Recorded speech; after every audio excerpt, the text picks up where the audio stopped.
Hey there, Tori here with the Quilting on the Side podcast. Really quickly, I want to share some exciting news with you. I wrote a book.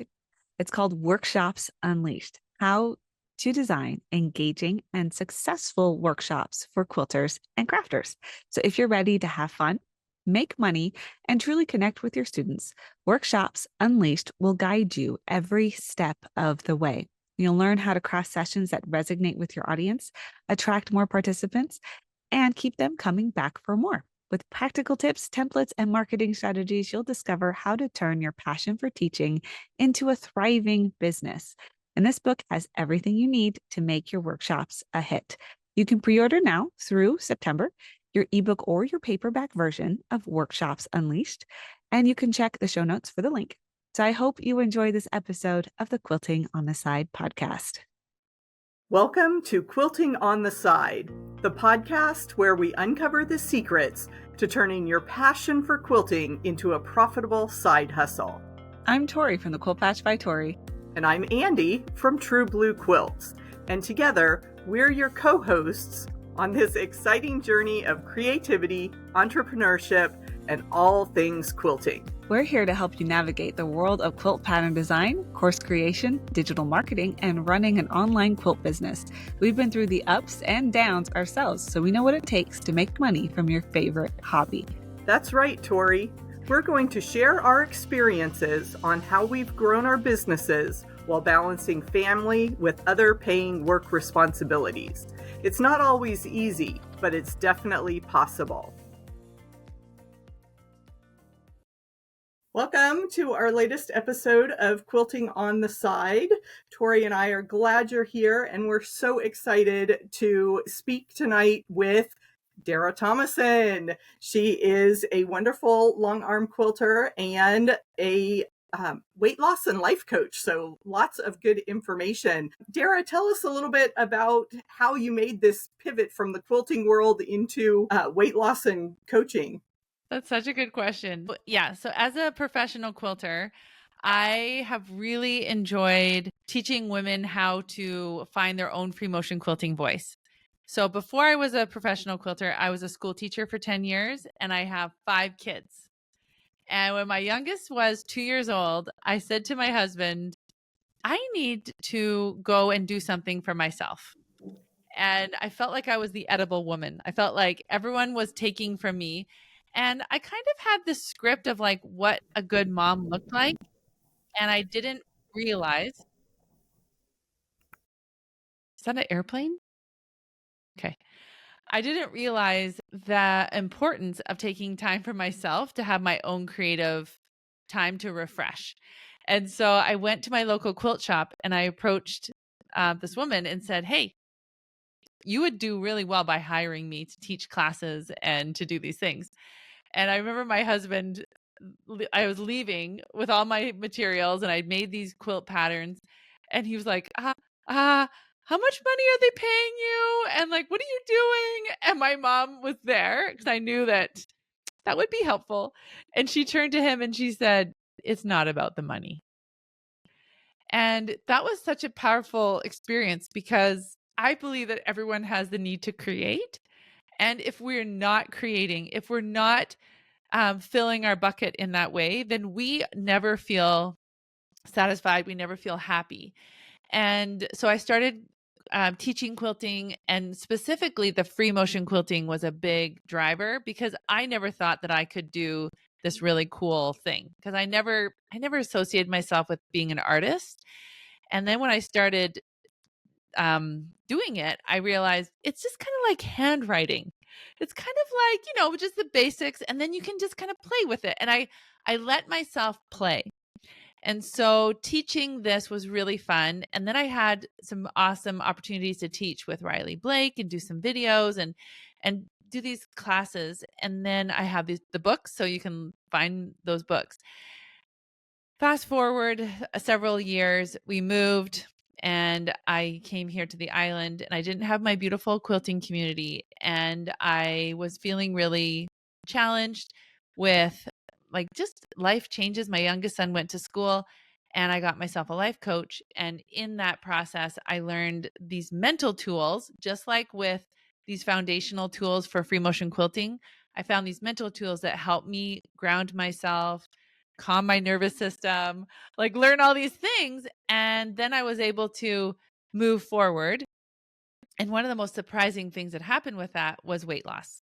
So weight loss was a side effect of the emotional work that I did inside of me. And then as I was going to these quilting events and people watching me um, shrink before their eyes, pretty much, they were like, Dara, tell me, what are you doing? How are you doing this? And I was like, well, I kind of lose weight with my mind. They're like, that doesn't make any sense. I'm like, I know. Doesn't make any sense at all. But if you want to figure it out, so that's how it started. So I accidentally became a weight loss coach for quilters, but I own it because now the women in my program are creating lives they never thought were possible. So I'm just all in. Those are I think, the easiest jobs, I guess, when you just kind of fall into it and before you know it, you've built this new thing that's just it's working. And Yeah, that's it happened with the long arm too. I was like quilting these quilts that I had designed, and then the women asked if I could quilt them for them the same way. So I was literally quilting for people on my domestic machine, and they started piling up. So here I am, like, I don't even know how much to charge people. I don't even know really what I'm doing. And I'm like, all right, let's just go. So I accidentally became a quilter for hire as well. So Andi, to your point, it's like, it's so funny how if we limit ourselves and say, oh no, I could never do that, then we would never do it. But if we just allow those things to happen in our life, it's like it's such a fun adventure. I love the natural progression of your whole story you just shared. So you mentioned that the women in your group, what does a coaching business look like? Yeah. So right now, when I started in 2020, I was actually in 2019, and Andi, you got that class, the how do you like build your long arm business. So when I was teaching at different events, teaching my free motion quilting, one of the classes I taught was how to build a long arm business. And so I was using the coaching tools to help women with that. And then as I opened up the doors to the weight loss, that's when things really started catapulting and really building. And so I was doing one-on-one coaching, and so opened the doors for coaching like in the summer of 2019, and then by August of 2020, my coaching practice was full. I had over 20 women. And so then I started this group program where I took these women through 12 weeks of learning these tools to help clean up your brain and see what was going on, like why you kept turning to the food. And then I did that for a year. So I took 20 women through every 12 weeks this process. And then at the beginning, January of 2022, I started my lifetime membership. So now I have these women in the membership, and it's really fun because they are learning. Like, one of the ladies is now a yoga instructor. So she's a quilter. She works at a quilt shop like once a week, but now she's become a quilt instructor. Like, they're doing things that they never thought they could do. And it's all because they're learning how to stop limiting themselves, and they're starting to build confidence. And they don't even have to lose the weight first to do it. That's the other thing. I'm like, no, the weight will come off. We have to learn how to start enjoying our life. Some of them are building quilting businesses. Like, they are taking courses that they would never have taken, like design classes, and doing online forums and presenting, like putting themselves out there that they never would have before. They just didn't have the confidence or even like the ability to work through all of those fears. So that's been really fun to watch them. So did your business class help you model your membership, like build it out technically? Well, so one of the things that helped me was that was helpful, but having coaches help me, like I believe I believe your brain is always your best investment. So in order to not reinvent the wheel, I think it really was important for me to invest in a coach to say, hey, this is what I'm thinking. Help me walk this through. And so I have been investing in myself throughout the time. And the other thing is, I always teach you how to become your own best expert. And so one of the things that I've done all along the way is evaluation. So what went well, what didn't go so well, and what can I do better next time? So I know that a lot of the people listen to this podcast are really like, take notes, ladies, because the best way to build your business is to create the business that is you. Like when you come with your full fledged, like the most Dara, the most Tori, the most Andi, who is Andi, then you're going to be the best magnet to attract other people and they will come to you. And so when you can learn how that works for you without feeling like, when you have more desire to be the most version of you versus like listening to the fear, then that's when you really excel in your business. So you're true. Yeah, definitely helping people raise their awareness of themselves, I guess, is a good way to put it. And I have to share a funny story because I have listened to a lot of Dara's free trainings, the webinar invitations that you put out, and you have a podcast and video series and things like that. So I've taken advantage of a lot of those. And we were, during one of the exercises, we were thinking back to food triggers. And I need to get out my t-shirt that we have available on the Quilting on the Side website that says it's my mom's fault. Because she always took me for Slurpees after grocery shopping when I was a little kid, 3 and 4 years old. We'd always stop at the 7-Eleven and get a treat. And to this day, I get in the car to run errands and I'm thinking about what food reward do I get for doing this thing. And that's such a hard mental thing to reverse, to retrain your mind with other thoughts. But that's what. Yeah, but even for that, Andi, one of the things that do you want some free coaching on that? Because I would love to do is I would love you just to say, okay, what is a treat that I could give myself that doesn't have a potential of like insulin resistance and type 2 diabetes? Because what is a treat? Like, would it be to like listen to your favorite music? Would it be to put the heater? Like, do you have a heater on your car seat? Like, I have a heater and I love it so much. Or like, is it like you just having silence? So I would recommend that you make a list of like, what are all the things that make me feel good? Like, what is a treat list? And then you could even say, like, you could put it on a spinner, and sometimes it could be the Slurpee. But sometimes it could be like put on your favorite playlist, or sometimes it could be like phoning a friend that you haven't talked to in a long time. Maybe it could, whatever that is. But so I like to talk about like bridging the gap from where you are and where you want to be. So, we don't want to go cold turkey because that is it's actually a pretty sweet memory that your mom had. But instead of beating yourself up, just saying like, okay, I could do a Slurpee. Like, good job, me. Or I could also play the song, or I could also whatever, treats that you want to give yourself. And then that way you're meeting yourself where you are, and then you're working with yourself instead of against yourself, and you're not beating yourself up. You're just saying, hey, yeah, this is me. This is how I was raised. There's some things I'm going to change, and that's okay. Yep. What do you think of that suggestion?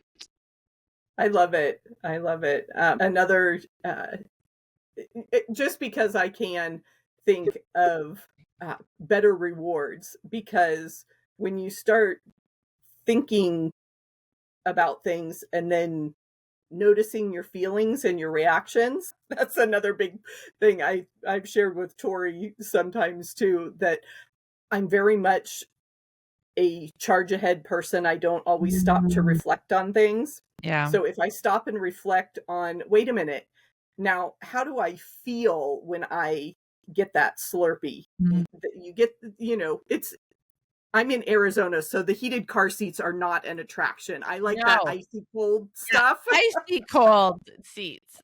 Apparently they have cars that do that.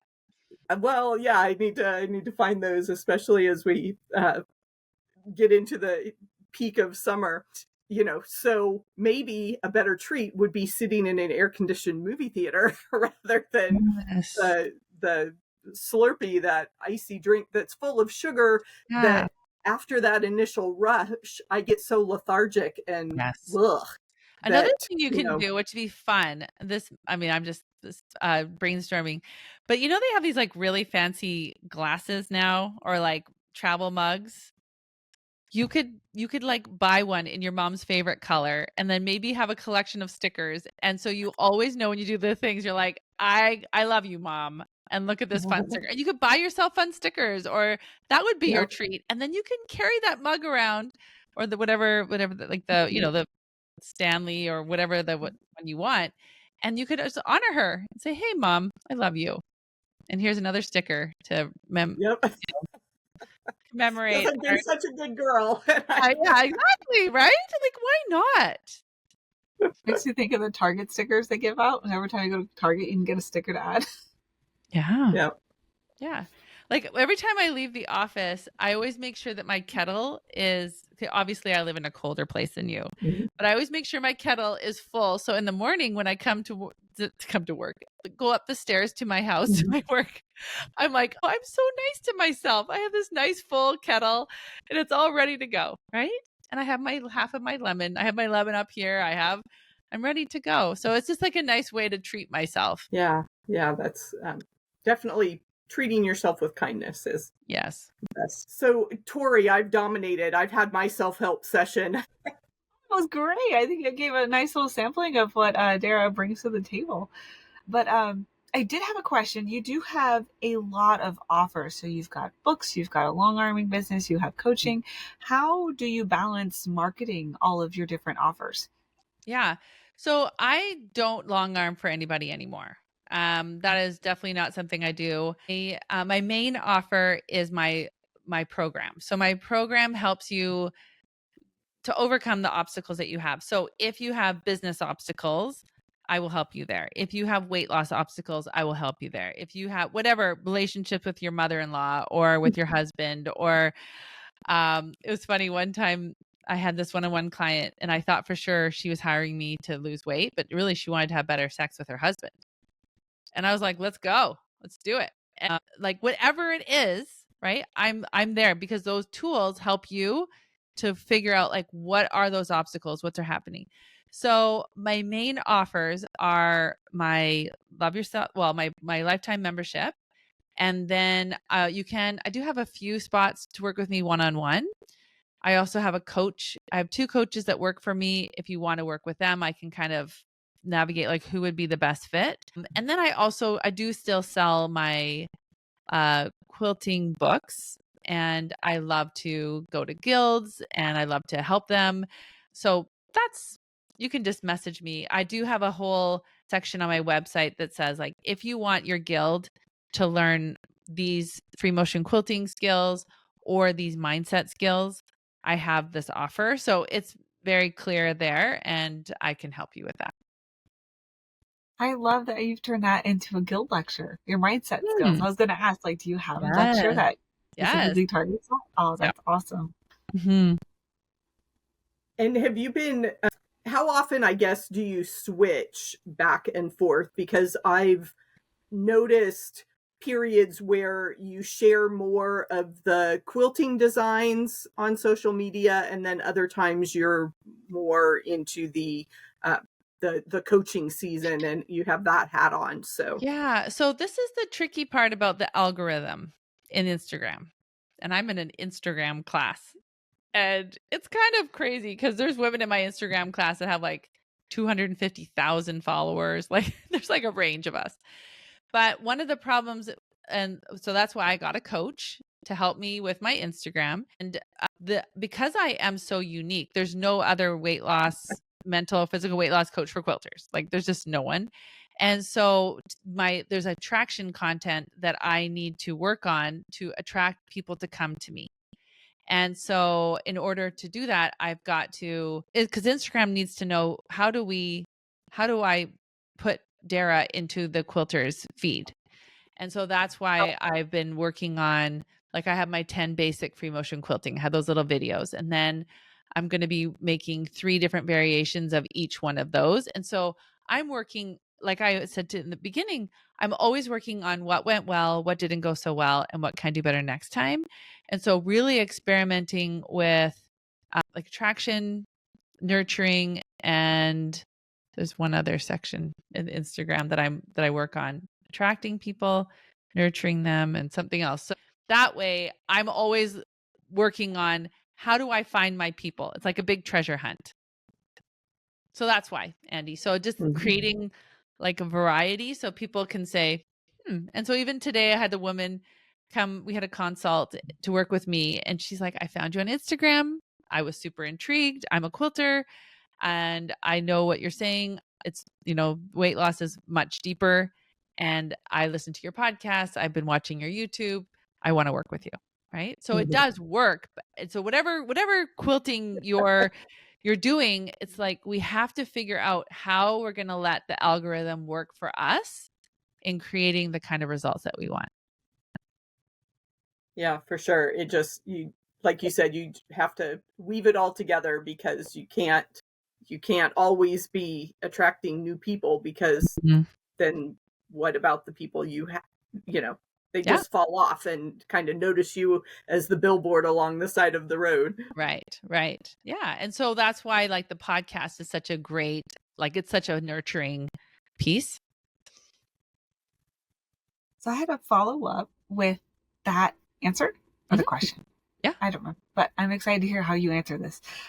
So my question here is, how have you overcome objections to what you've been sharing when it comes to weight loss? Because it is such a controversial subject. So how have you overcome that? Yeah. I just had a recent experience where someone messaged me and said that they were offended about what I said about Weight Watchers. That doesn't work. And when I went to Quilt Market in Houston in October last year, November, I was wearing a dress that I made out of a rescued quilt. Like the quilt was like, had stains, it had like holes. It was this old vintage quilt. And this woman who was also an instructor, she came up to me immediately and said, there are going to be a lot of people who are very upset about you wearing that dress. And as soon as she said it, I looked at her and I said, that is no problem. Everyone's allowed to their own opinion. And just like I'm allowed to buy a dress, a quilt, cut it up and make it into a dress, I have that right just as much as you have the right to say you don't agree with it. Right? You do. And it was really interesting because the girl that I was with, she was just like so shocked at that. And so when this woman messaged me and she said, people really offended about what you said, I said, absolutely, they are completely allowed to think whatever they want. But then I said to her, I said, when you were a little kid and you got in trouble and you got sent to your room and you didn't know why you got sent to your room, you didn't know how to change it, you didn't know what to do. And I said, I want to be that voice for those people who don't want to be overweight. Because the other thing is, we don't have to lose weight. You don't have to. Like, your worth as a person has nothing to do with your weight. But if you want to have a better quality of life, so you can move more and you can go kayaking and you can go on those adventures and you don't have to be winded when you finish, when you rush. Like, if that's the kind of life you want to have, then you come and talk to me, right? But because this is the other part that people don't get. It's like, we don't have to lose weight. We don't. And there's this whole body positivity movement, which, by the way, the body positivity movement was about me too. It's about tall girls. It's about short girls. It's about like redheaded girls. Like, I have 4 redheaded sons. Like, people are they're mean to redheads. They judge them, right? Like, I'm like, body positivity or chubby cheeks or whatever it is. It's like, it's about including everybody. And so now it's like, you're not even allowed to say anything about anything. That's kind of scary, because if you want help, then I want to be able to tell people, hey, I'm all about getting to the root of the problem. If you want permanent weight loss, I give you the mental tools process your emotions, and I help you work through all of that, I'm your girl. If you don't, that's fine. I'm not for everybody. And do you have a favorite tool? Or that might not be something you want to share for free, but I just thought I'd put it out there. So one of the biggest things that brought me to coaching, because I have to be honest with you, when I used to think about life coaches, did you guys ever watch what's the show? He is like Castle. Did you ever watch Castle? And I've seen it a few times. Yeah. His mom was like a life coach, and it was like she was like kind of wackadoodle. And to be honest, like life coaching is kind of the Wild West. It is not a regulated system. It is a little bit like you could meet all sorts of crazy life coaches. Anyone can decide they're a life coach. I myself did go to a very reputable school. I paid like 25,000 American dollars to be a life coach. Like, I whatever. But to be honest, and that it is, anyone could just say they're a life coach. Anyhow, so I was in this state of mind where I was not doing well. And she's a quilter, a fellow quilter. She also became a life coach, and I was her guinea pig. And so, oh my goodness, what was the question again, Tori? The favorite tool. Thank you. So the favorite tool, sorry. So then she said, I have a tool that will solve any problem. And at this point in my life, I was kind of bitter. It was the heaviest I'd ever been without being pregnant. I felt super discouraged. My doctor said, just move more, eat less, move more, which doesn't work, by the way. And I had an injury, so I couldn't run like I used to. And it was like a last ditch effort.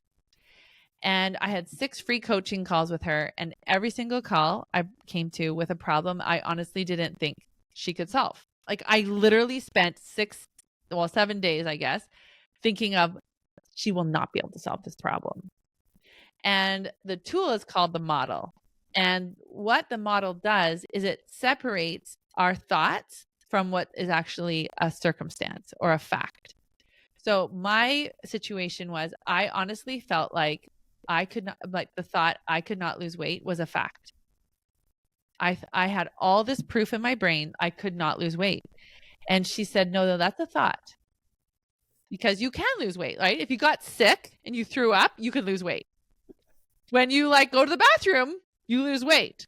I was like, so then I realized that if I just believe that those thoughts are true, then because our thoughts create our emotions. So then I felt frustrated. So our emotion fuels our actions. So when you feel frustrated, what kind of actions do you take? You yell at your spouse, you are impatient with your kids, you blame the doctor, you hate menopause, perimenopause. So you try to do something harder, right? And so when you're doing all your actions out of frustration, then the results are you don't lose weight or you keep putting weight on because your thoughts eventually become your results. So when I learned this model and I could kind of take a step back and realize, wait a minute, if this is a thought and I keep thinking it, it becomes a belief. And then it's subconsciously creating these results in my life that I don't want. But just like I can change my thought, I can change my results. And that is like, I'll never forget sitting at my kitchen table and thinking, I really don't have to be gain 5 pounds a year for the rest of my life. Because I honestly thought that was going to happen. And so that moment on was completely life-changing for me. And that is why I'm willing to be uncomfortable when people say, what's wrong with you? You say weight loss. I'm like, yeah, you're right. And if you're offended by that, that's okay. You can go listen to my podcast if you want. You can kind of get a feel. But if not, that's fine. I love you anyway. It's okay. That makes me think of what you said earlier when you said you help people become your best expert. Yes. Yeah, you have to be willing to put the work in for yourself. And it's so awesome when you start treating yourself like you treat your kids and your spouse and all those people you love yourself. You're giving yourself that same grace. You're giving yourself that same compassion, forgiveness. It is like you become your own best friend. because guess what? You're stuck with yourself. Well, why not make it like a fun experience to be you? And that is so powerful that you said you can change your thoughts, because like I said, I've spent a lot of time not reflecting, even though I know it's a good practice, and I've journaled off and on for my entire life. That, if you can remember that in the heat of the moment, it makes such a huge difference. That, wait a minute, why am I choosing to be angry? That is not a happy state. Let me just have a few minutes. Yes, the situation is unfair, but now I want to get back to my happy self. Totally. Yesterday, I was at my son's basketball game, and it was like their championship for spring league, and the scorekeeper wasn't keeping it right. And so they lost by 2 points, but really they should have tied. So I went up to the refs and I was like, hey guys, what do you recommend I do when I'm noticing the scorekeeper's not doing their job right? And so these two parents came up to me. They're like, you're not allowed to talk to them. I was like, actually, I am. I'm not being rude. They're like, I think you're very intimidating. And I said, I think that maybe you guys are just upset that I'm like, you guys won. You guys won. My son lost. I was like, but actually, just as much as I'm allowed to ask the ref the question, I mean, you can ask me, you can make the suggestion that I don't talk to him, but actually you're not allowed to. And the one guy was talking to me. He's this huge guy. He's bald. He's got these big tattoos. And I was like, dude, you actually can give me your opinion, but I also can give my opinion. Thank you. Noted. But no, sorry. And like, I would never have done that before. Never. And it's just been so fun because I'm finally using my own voice, and it's not from a place of resentment. It's not a place of defensiveness. It's a place of like being self-assured. It's like, no, I can be who I want to be, and I don't have to apologize. I don't even have to like be offended or anything. I can just be myself, and that's totally fine. Yeah, as we've been talking, I keep remembering the phrase that has come up a lot and is getting more popular, out there in social media, is let them. This philosophy that, the only person you're in control of is you. Right. So whatever else happens, somebody's going to get mad. Let them be mad. That's their emotion, Yeah. And I've really tried to reinforce that idea with my daughter, who is leaving for college. I know. Send all your good thoughts to me. Yeah. Because, there have been times where she is afraid to do something because of what other people will think or say or how they're going to react. And so I've really tried to be supportive of her and also remind her that she is only in charge of herself. As long as she is acting with integrity and kindness, then other people's reactions to her decisions are their own business. So, yeah. I love it. I find the same thing with my child. Like, I heard a phrase, I'm part of a group right now called Elevate to Impact. And there was a phrase that one of the students shared with me where she said, the only person who knows if you're a good mom is your kid. His opinion is the only one that matters. And it just freed so much. It just freed me so much because we go through a lot of activities. We're at school, meetings, groups of people constantly. And I had to let it go. Like, just let them be. Just let them be. Have their opinion on how you parent your child. But I have to parent my child the best way I can parent my child for who he is. Right. And it was powerful. Yeah. Yeah. It's like really learning to get your own back. And one of the things that I find that comes up a lot in my membership is, a lot of us have people-pleasing, perfectionism, and procrastination. And those are all strategies that we adopted as little girls to keep us safe. They were survival strategies. And when you think about the freeze, like fight or flight. Yes, freeze, fight or flight. We also have a new one called fawn, and fawn is people-pleasing. And so I did write the 12-step perfectionist recovery program. And because as a quilter, That's one thing that comes up all the time. And like you said about your daughter being so afraid to start something new or to fail. And so learning how to like let go of that and that control enthusiasm. So instead of saying control freak, I say control enthusiast. But like when you understand that literally felt like, because we need to belong to a tribe. Like because if we don't have the tribe that has our back, we're defenseless, right? This world is a hard world. And so the more that we can learn how to create that safety and understand that we won't be thrown out, we won't be kicked out of we can create that safety for ourselves, then the more confidence we'll have and the more we be willing, especially these ladies listening to this podcast, like you have a voice, you have creativity, you have all these amazing ideas and the world needs you.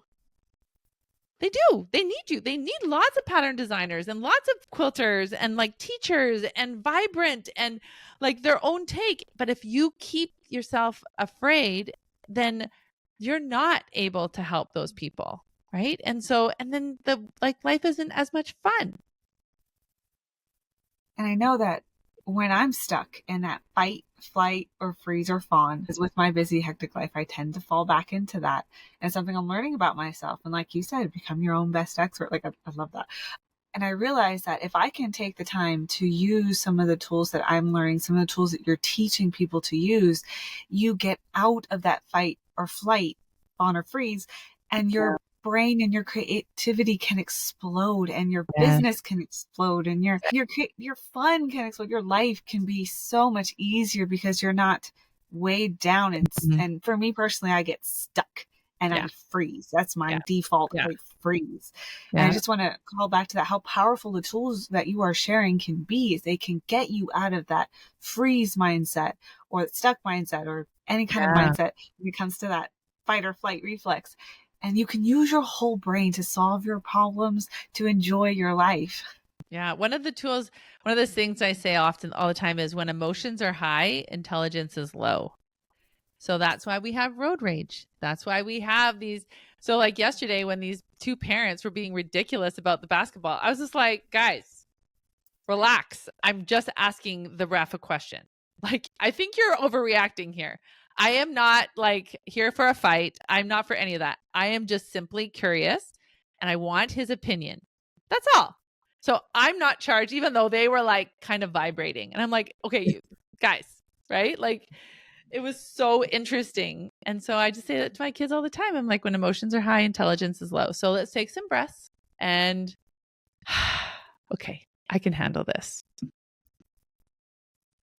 That's great. That's great. Well, we have been chatting for a while, and I know we could just my word, it's been 38 minutes. That's crazy. Yeah. It's a great conversation. Yeah, always such. Well, you've just done so much work and search, and you bring so much knowledge, Dara, that it's been wonderful getting a taste of that. We do like to close out our episode with our rapid fire series of questions. And we know you are familiar with these because you were one of our special guests on the floor of H&H. So fun. So remind us, what color do you struggle to include in your quilts? Purple. I thought that was really interesting. Yeah, because that's so popular. Is that just, has this been a lifelong thing that you have an aversion to purple? I had to tell you, we bought a house once and it was, I don't know what happened to this woman, but it was a really big house. Like it was really pretty. It had been built by one of the main builders in the city that we moved into. It had these big cathedral windows and two big, anyways, the whole house was purple. Even the granite countertop was violetta. I didn't even know they had purple granite. So the carpets were purple, the tiles were purple, the walls were purple. I don't know. I mean, purple's I like lilacs. Mm-hmm. But anyway, so I don't know. Maybe that turned me off. But yeah, purple I don't ever really do so much. That's a wonderfully unique answer. Our next question is, do you prefer to use yardage or pre-cuts? I definitely, I have to be honest, I don't do a lot of piecing anymore. I actually, even when I was like quilting for people for hire, I had quilt fairies. So I would run out of time to piece my own quilts. So I would do exchanges with my quilting community. So they would piece for me and then I would. So to be honest, like it doesn't really matter. If I like the yardage, I buy it. If it's pre-cuts, I buy it. But I don't piece that much. I do have lots of fabric though. I like to support local business. I think that's just standard for a quilter. for a quilter. So when you do get the chance to piece, or just in your work as a long arm quilter, what's your favorite notion? Well, I think I said ruler. I love using rulers because, well, I'm just going to say that right now because one of the things I'm working on a quilt right now, and it's a swoon quilt by Bonnie and Camille. When there's like lots of open space, so I really love using a ruler to create new shapes, like new ways of like divide and conquer. So rulers are really helpful for me. They let me be creative and create new like secondary and even tertiary designs when I'm quilting. That is fun. I love finding those elements in the negative space. It's just the thread. It's not the piecing part of it. So fun. I love that I get to ask you this question, but what is the most rewarding part of your business? Definitely. I am just so thrilled. Yesterday, I actually had a woman that joined my program. She could never come to the live calls, but because yesterday was Memorial Day, she had the day off. So she's been in the program for 6 weeks and she is down 18 pounds. And she is just so excited about herself. And then the other lady really wanted to do Pilates because she's a grandma. Well, she's like my age, but she's a grandma, and she wants to garden. And so she knows how important it is for her back because she's got some back issues. And we've been working on a 30-day goal, and she has done Pilates every single day for 14 days. And she's like, I've never done that. Like I've never made a goal and committed and like did that for myself. And just to see her face light up and to see these women at whatever age, I would say 62 is the average age, but we have ladies of all different ages. But just to see that kind of being able to really see like, I can actually do these things. I don't have to limit myself anymore. I don't have to paint myself in this box. And so that's just super fun. And then to see their husbands and their kids and their grandkids be like, what? Grandma can do this now? Or my mom can like go on this trip with me and hike this thing and have these adventures. Like, it's just awesome. Very, very cool. And so, yeah, it just is, having those success stories is really nice to hear. Yeah. As we're looking at your background, it looks like you're in your office workspace. So you may need to expand this question to the whole house, but how many quilts are in the room with you right now? Good question. There are probably 27. At least. And there's like 7 of them that aren't quilted. And there's one that needs to be repaired. It's actually the first quilt I ever made, and it needs to be repaired. I made it when I was 19, so I'm almost 51.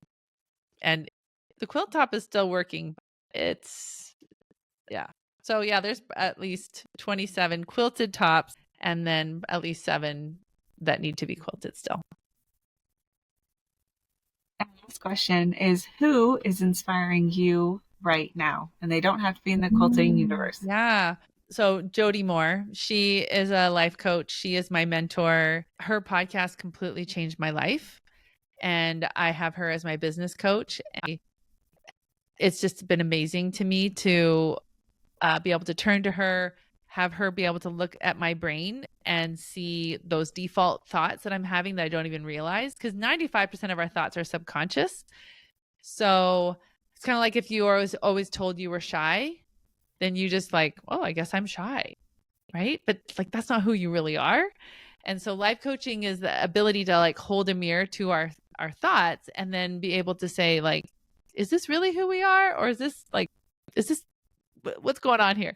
So Jody Moore right now, it's just been amazing to have her help for me to, because we all have to create these new identities. Like even these women and men listening to this podcast, like you were never a pattern designer or, made money quilting. And so it's like we have to embrace like this new identity that we're taking on. And so it does take some mind shift tools and some life, like those rewiring your brain to be able to look at yourself in a new way. Asking for money? Are you kidding? Look at these, like that is probably one of the biggest things I see in the quilting industry, and like valuing yourself enough to ask for the money. And all of those things have to happen in order for you to really start living in the integrity of like who you really are. And Jody Moore is such a good example to me. She's also a mom of 5 kids, or she has 4. She's also the same faith as I am. She grew up very similar, whether, thinking like all my options are being a school teacher or a nurse. So it's been really cool to, and she helped me to do all the like quilting for hire and a lot of those kinds of things moving forward in my business. So wonderful. We will definitely. You can check her out. Yeah. Keep those resources for folks in our show notes. Speaking of show notes, tell people where they can find you, Dara. Yes. Come and find me on Instagram, Dara_Tomasson, Tom ass on. No H. There's no H in my name. And then I have an amazing podcast called Love Yourself Thin, and my website. So I have, like lots of great resources there. Wonderful. Well, thank you so much for spending time with us, sharing your story, and giving us such great mindset tips. Mm-hmm. Yes, thank you very much. You're welcome. And you're welcome to join my program anytime. I tell you, you will be amazed at your own transformation when you get out of your own way and really see what happens when you clean up all of these messy thoughts that you don't even realize are there. Wow, my brain is full after that conversation with Dara. I think I will definitely need to take some time and reflect and write down some notes. But in that spirit, what were some takeaways? I loved how she has 2 main, I shouldn't say 2 main offers, but she mixes in quilting with her main offers with the coaching. And I love how she kind of touched on Instagram and how she uses both, where she uses quilting to kind of attract, and then she comes with, and she approaches her audience with her offers, and it kind of mixes in together. Like I really liked that one. But I also loved how she said that if you want to create a program, go take a program. So you're not necessarily taking their information, but if you want to create a workshop, go take a workshop. If you want to do a lecture, go watch a lecture. If you want to create a coaching program, get into a coaching program and see how they interact with their clients. And then you'll know, or have at least a better idea of how you might want to structure your own offer. And I thought that was very powerful, along with all the coaching that she gave you and a little bit of me. And it was, I love the tools she shared. So all of that was, Oh, I'm sorry, I'm taking over that. So many takeaways. So Andi, what was your favorite takeaways? I loved hearing how she has seen really great periods of growth with her business. Like she was talking about quilting, all of a sudden, she has this mountain of quilts that she's now quilting for customers, and kind of the same thing when she wanted to pivot into coaching. And she does the work to learn about it, but she's also leaning into those things that she enjoys and that she wants to know more about, because if she wants to know about it, then there's going to be someone else that wants to know about it too. So I thought that was really, really insightful, that you can build a business around things that you enjoy. And I think that's why all of us are here, because we fell in love with quilting and we want to make some money at it. So that was a good lesson that she shared. And of course, those Instagram tips on being aware of the algorithm and making it work for you, so you're not fighting against the machine all the time. And then I guess my final takeaway was how she repeated over and over that our brain is our best tool and we can use it. We can think new thoughts and put new plans and exciting things into actions. I've just been really energized by our discussion. I'm so glad we had that time with Dara. Me too. And that's a big one too, that I like, it just keeps being reinforced. I keep hearing it on podcasts. I'm reading about it in a book. I'm listening about it. We're interviewing Dara about it. And it's that mindset is so huge when it comes to what you can accomplish. And I know for myself personally, when I am relaxed and not again in that fight or flight, that's when I do my best work. That's when I have the most fun. So I hope our audience really heard that and really takes that to heart. Yeah, for sure. So if you enjoyed this episode, we would love it if you could leave us a review on your podcast platform. So if you're listening on Apple, drop us a review. We'd love to hear from you, and we hope you have gotten as much out of this episode as we have. But Tori has one more thing. We have the new text us option that we established at the very last episode of season 2. And this is our beginning of season 3. And we have the text us now. I believe that's the wording. Mm-hmm. You'll see it right below the episode, or right above the episode description. So if you click on that, it sends us an email. So that's really cool. So use that if you'd like to. But the public reviews are what's going to really help push our podcast out there so that other people can find it and get the tools that Dara shared today. Yep. So it's been great spending time with you, and just go out there and have fun doing a little quilting on the side. What a great discussion. If you enjoyed this episode of Quilting on the Side, please leave us a review on whichever platform you're listening. It can be iTunes, Spotify, or even our YouTube channel. And hit the subscribe button so you don't miss our next chat. Until then, remember to have fun in your business and do a little quilting on the side.